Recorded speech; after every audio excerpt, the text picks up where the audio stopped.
ಬೆಂಗಳೂರಿನ dairy circle ಬಳಿ 7 ಕೋಟಿ ರಾಬರಿ ಪ್ರಕರಣ. ಕಾಕಿಯನ್ನ ಪ್ರತಿ ಹಂತದಲ್ಲಿ ಯಾಮಾರಿಸಿದ್ರ ಲೋಕಲ್ ಬಾಯ್ಸ್ ಅನ್ನೋ ಪ್ರಶ್ನೆ. ಕೋಟಿ ಕೋಟಿ ಲೂಟಿಗೆ ತಿಂಗಳಿಂದನೂ ನಡೆದಿದ್ದ ಸ್ಕೆಚ್. ಅಂದ್ರೆ ಸುಮಾರು ತಿಂಗಳಿಂದಾನೇ ಇವ್ರುಗಳು ಸ್ಕೆಚ್ ಹಾಕೊಂಡು ಕೂತಿದ್ದಾರೆ.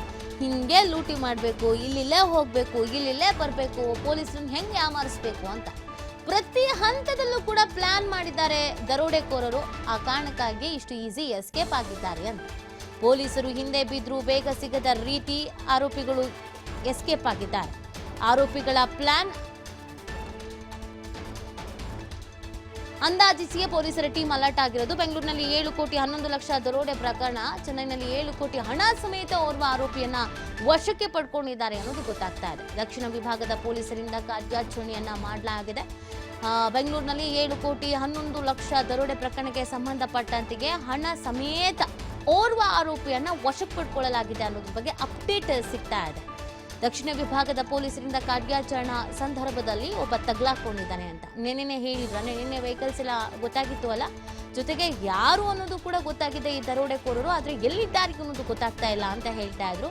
ಶುಕ್ರವಾರ ಇವತ್ತಿನ ಸಂಜೆ ಒಳಗಡೆ ಹಣ ಸಮೇತ ಆರೋಪಿಗಳನ್ನು ಹಿಡಿತೀವಿ ಅಂತ ಕೂಡ ಪೊಲೀಸ್ ಅಧಿಕಾರಿಗಳು ಹೇಳಿದ್ರು. ಅದರಂತೆ ಇದೀಗ ಓರ್ವನನ್ನ ಹಿಡಿಯಲಾಗಿದೆ ಅನ್ನೋದ್ರ ಬಗ್ಗೆ ಮಾಹಿತಿ ಸಿಗ್ತಾ ಇದೆ. ಚೆನ್ನೈನಲ್ಲಿ ಹಣ ಸಮೇತ ಓರ್ವ ಬಲೆಗೆ ಬಿದ್ದಿದ್ದಾನೆ ಅನ್ನೋದು ಗೊತ್ತಾಗ್ತಾ ಇದೆ.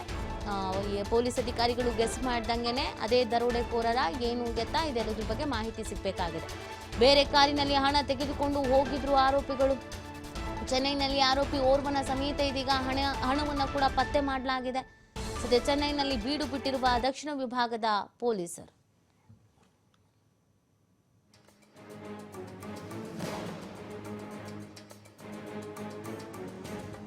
ನೋಡಿ, ತನಿಖೆಯನ್ನ ಹೆಚ್ಚಿನ ರೀತಿಯಲ್ಲಿ ಚುರುಕುಪಡಿಸಲಾಗಿತ್ತು. ಸುಮಾರು 200 ಪೊಲೀಸರನ್ನ ಸಿಬ್ಬಂದಿಗಳನ್ನ ಒಳಗೊಂಡಂತೆಗೆ ತನಿಖೆಯನ್ನ ಮಾಡಲಾಗ್ತಾ ಇತ್ತು. ತಂಡವನ್ನ ರಚನೆ ಮಾಡಿಕೊಂಡು ಮೊದಲಿಂದಲೂ ಅನುಮಾನ ಇತ್ತು ಯಾಮಾರಿಸೋ ಕೆಲಸ ಮಾಡಿದ್ದಾರೆ ಅಂತ. ಪ್ರತಿ ಹಂತದಲ್ಲೂ ಕೂಡ ಪೊಲೀಸರಿಗೆ ಯಾಮಾರಿಸಿದ್ದಾರೆ. ಆದರೆ ಪೊಲೀಸರು ಹದ್ದಿನ ಕಣ್ಣಿಟ್ಟಿದ್ರು. ಯಾವಾಗ ಬರೀ ವೆಹಿಕಲ್ ಸಿಕ್ತೋ, ಹಣ ಸಿಗ್ಲಿಲ್ವೋ ಆಗ್ಲೇನೆ ಬೇರೆ ಬೇರೆ ಮಾರ್ಗದಲ್ಲಿ ಬೇರೆ ಬೇರೆ ವೆಹಿಕಲ್ಸ್ಗಳಲ್ಲಿ ಸಾಗಿಸಿದ್ದಾರೆ ದುಡ್ಡನ್ನ ಅನ್ನೋದು ಗೊತ್ತಾಗಿತ್ತು. ಹಾಗೆಯೇ ಮುಖಚಹರೆಯನ್ನ ಕಂಡು ಹಿಡಿದು ಇವರೇ ದರೋಡೆಕೋರರು ಅನ್ನೋದನ್ನು ಕೂಡ ಹೇಳಲಾಗ್ತಿತ್ತು. ದರೋಡೆಕೋರರು ಯಾರು ಅನ್ನೋದು ಗೊತ್ತಾಗಿದೆ, ಆದರೆ ಎಲ್ಲಿ ಕತ್ ಕೂತಿದ್ದಾರೆ, ನಾಪತ್ತೆ ಆಗಿದ್ದಾರೆ ಅನ್ನೋದ್ರ ಬಗ್ಗೆ ಮಾಹಿತಿ ಇರಲಿಲ್ಲ. ಸೊ ಇದೀಗ ತನಿಖಾ ಸಂದರ್ಭದಲ್ಲಿ ಆತ ತಗ್ಲಾಕೊಂಡಿದ್ದಾನೆ ಅನ್ನೋದು ಗೊತ್ತಾಗ್ತಾ ಇದೆ. 7 ಕೋಟಿ ಹಣ ಸಮೇತ ಓರ್ವ ಆರೋಪಿಯನ್ನ ವಶಕ್ಕೆ ಪಡ್ಕೊಳ್ಳಲಾಗಿದೆ ಅನ್ನೋದ್ರ ಬಗ್ಗೆ ಮಾಹಿತಿ ಸಿಗ್ತಾ ಇರುವಂತದ್ದು. ನೋಡಿ, ಈ ಪ್ರಕರಣದಲ್ಲಿ ನೆನ್ನೆನೆ ಅನುಮಾನ ಇತ್ತು ಪೊಲೀಸರ ಇನ್ವಾಲ್ವ್ಮೆಂಟ್ ಕೂಡ ಇರಬಹುದು ಅಂತ. ಪೊಲೀಸ್ ಪೇದೆ ಕೂಡ ಇದರಲ್ಲಿ ಭಾಗಿಯಾಗಿರಬಹುದು ಅನ್ನೋ ಅನುಮಾನ ಇತ್ತು. ಇದೀಗ ಪೊಲೀಸ್ ಪೇದೆ ಅಣ್ಣಪ್ಪ, ಇದು ನೆನ್ನೆಯಿಂದಲೂ ಕೂಡ ಸುದ್ದಿ ಆಗಿತ್ತು, ಪೊಲೀಸರು ಇಲ್ಲ ಅಂತ ಹೇಳಿದ್ರು. ಬಟ್ ಇದೀಗ ಕನ್ಫರ್ಮ್ ಮಾಡಬೇಕಾಗತ್ತೆ, ಪೊಲೀಸ್ ಪೇದೆಯು ಕೂಡ ಇದರಲ್ಲಿ ಇನ್ವಾಲ್ವ್ ಆಗಿರೋದು ಗೊತ್ತಾಗ್ತಾಗಿದೆ. ಪೊಲೀಸ್ ಪೇದೆಯನ್ನ ಒಳಗೊಂಡಂತೆ ಈ ಒಂದು ಕೆಲಸವನ್ನ ಮಾಡಲಾಗಿದೆ ಅನ್ನೋದನ್ನ ಹೇಳಲಾಗ್ತಾ ಇತ್ತು. ಬ್ಯಾಂಕ್ ಸಿಬ್ಬಂದಿಯೋ, ಪೊಲೀಸ್ ಪೇದೆಯೋ ಅಥವಾ ಈ ಗ್ಯಾಂಗ್ ಏನಿತ್ತು, ಈ ಗ್ಯಾಂಗ್ನೇ ಮಾರ್ಗದರ್ಶನ ನೀಡಿದ್ದಿದೆ. ಈ ಹಣವನ್ನ ತುಂಬ್ತಾ ಇದ್ದಂತ ಅಥವಾ ಹಣವನ್ನ ತೆಗೆದುಕೊಂಡು ಹೋಗುವಂತ ಕಾಂಟ್ರಾಕ್ಟ್ ಅನ್ನ ವಹಿಸ್ಕೊಂಡಿದ್ದಂತ ಕಂಪನಿಯವರು ಯಾರಾದ್ರೂ ಇರಬಹುದು ಅಂತ ಇದೀಗ ಪೊಲೀಸ್ ಪೇದೆ ಅನ್ನೋದು ಗೊತ್ತಾಗ್ತಾ ಇದೆ. ಈ ಬಗ್ಗೆ ಮತ್ತಷ್ಟು ಮಾಹಿತಿ ಸಿಗ್ಬೇಕಾಗತ್ತೆ. ಇದೀಗ ಸದ್ಯ ಒಬ್ಬನನ್ನ ವಶಕ್ಕೆ ಪಡ್ಕೊಳ್ಳೋದ್ರಲ್ಲಿ ಪೊಲೀಸರು ಯಶಸ್ವಿ ಆಗಿದ್ದಾರೆ. ಒಬ್ಬ ಸಿಕ್ಕದ ಅಂತಂದ್ರೆ ಇನ್ನುಳಿದ್ರು ಸಹಜವಾಗಿಯೇ ಅವ್ರ ಹಿನ್ನೆಲೆ ಏನು, ಏನ್ ಕತೆ, ಇವ್ರ ಪ್ಲಾನ್ ಏನಾಗಿತ್ತು, ಮುಂದೆ ಏನ್ ಮಾಡ್ಬೇಕು ಅಂತ ಅನ್ಕೊಂಡಿದ್ರು, ಹಣವನ್ನ ಹೆಂಗ್ ಡಿವೈಡ್ ಮಾಡ್ಬೇಕು ಅಂತ ಅನ್ಕೊಂಡಿದ್ರು, ಇದೆಲ್ಲ ತನಿಖಾ ಸಂದರ್ಭದಲ್ಲಿ ಗೊತ್ತಾಗತ್ತೆ. ಸದ್ಯ ಇದೀಗ ಒಬ್ಬ ತಗ್ಲಾಕೊಂಡಿದ್ದಾನೆ ಅನ್ನೋದು ಗೊತ್ತಾಗ್ತಾ ಇದೆ. ಇನ್ನುಳಿದವರು ಈ ಪ್ರಕರಣದಲ್ಲಿ ಎಷ್ಟು ಮಂದಿ ಇದ್ದಾರೆ, ಯಾರ್ಯಾರು ಯಾವ್ಯಾವ ಹಂತದಲ್ಲಿ ಯಾವ್ಯಾವ ರೀತಿ ಸಪೋರ್ಟ್ ಮಾಡಿದ್ದಾರೆ ನೋಡಿ. ಒಂದು ನಿಖರವಾದಂಥ ಡೀಟೇಲ್ಸ್ ಇಲ್ದೇನೆ ಈ ಥರದೊಂದು ದರೋಡೆ ಮಾಡೋದಕ್ಕೆ ಸಾಧ್ಯವೇ ಇಲ್ಲ. ನಿಖರವಾದಂಥ ಸಪೋರ್ಟ್ ಅನ್ನೋದಿಲ್ದೇನೆ ಈ ಥರದೊಂದು ದರೋಡೆ ಮಾಡಿ ಎಸ್ಕೇಪ್ ಆಗೋದಕ್ಕೆ ಸಾಧ್ಯವೇ ಇಲ್ಲ.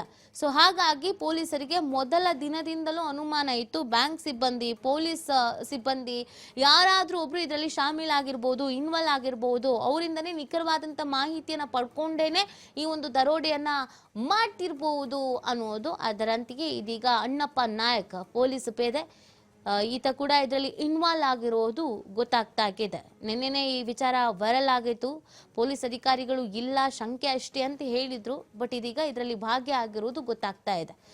ಬೆಂಗಳೂರಿನಲ್ಲಿ 7 ಕೋಟಿ 11 ಲಕ್ಷ ದರೋಡೆ ಪ್ರಕರಣಕ್ಕೆ ಸಂಬಂಧಪಟ್ಟಂತೆ ತನಿಖೆಯನ್ನು ಚುರುಕುಪಡಿಸಿದಂತ ಪೊಲೀಸ್ ಅಧಿಕಾರಿಗಳಿಗೆ ಓರ್ವ ಇದೀಗ ತಗಲಾಕೊಂಡಿದ್ದಾನೆ.